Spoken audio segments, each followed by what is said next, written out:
آپ لگائے. یہ عوام اور یہ خواتین اب وہ والی نہیں ہے, وہ ان کی گڑیا نہیں ہے جو پگھل جائیں گی.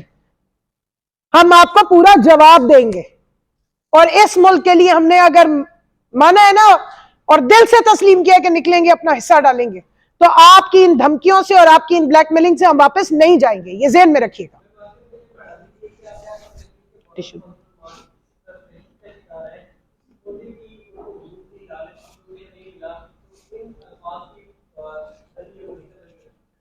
مولانا فضل الرحمان ذہنی طور پہ پاگل ہو چکا ہے.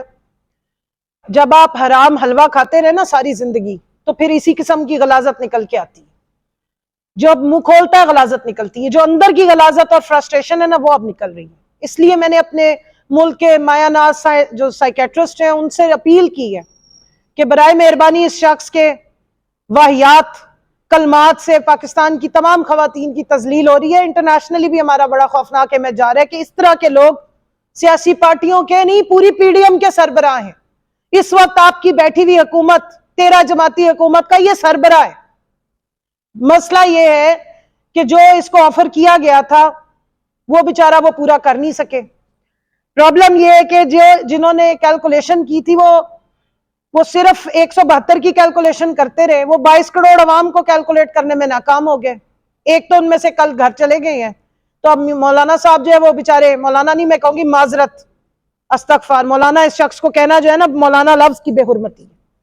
فضلو جو ہے وہ اب بالکل ذہنی طور پہ فارغ ہو گیا, اس کو نظر آ رہا ہے کہ وہ اب جو صدر بننے کا اس کا ارمان ہے وہ نہیں ہو سکتا. تو اس لیے اپنی فوج رکھی ہوئی ہے, وہ گارڈ آف آنر بھی لے رہے ہوتے ہیں, سارا کچھ کر رہے ہوتے ہیں, تو وہ بیچارہ اب ذہنی طور پہ فارغ ہو گیا. اور ریاست سے اس لیے بار بار کہہ رہے ہیں, عدالت سے کہہ رہے ہیں, چیف جسٹس سے کہہ رہے ہیں کہ اگر آپ نے انسانی حقوق کی پامالی اور بے حرمتی پہ ایکشن نہیں لیا تو یہ مت بھولیے کہ یہ آگ صرف ہمارے تک پہنچی ہے, یہ پورے ملک میں پھیل چکی ہے.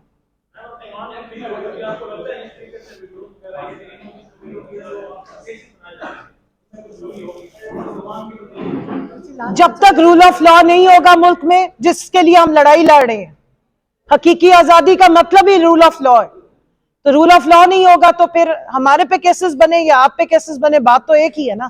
22 کروڑ عوام اگر پکچر میں نہیں آئے گی اور ان سے لوگوں کو کنسرن نہیں ہوگا تو پھر یہی کچھ ہی ہوگا. شکریہ.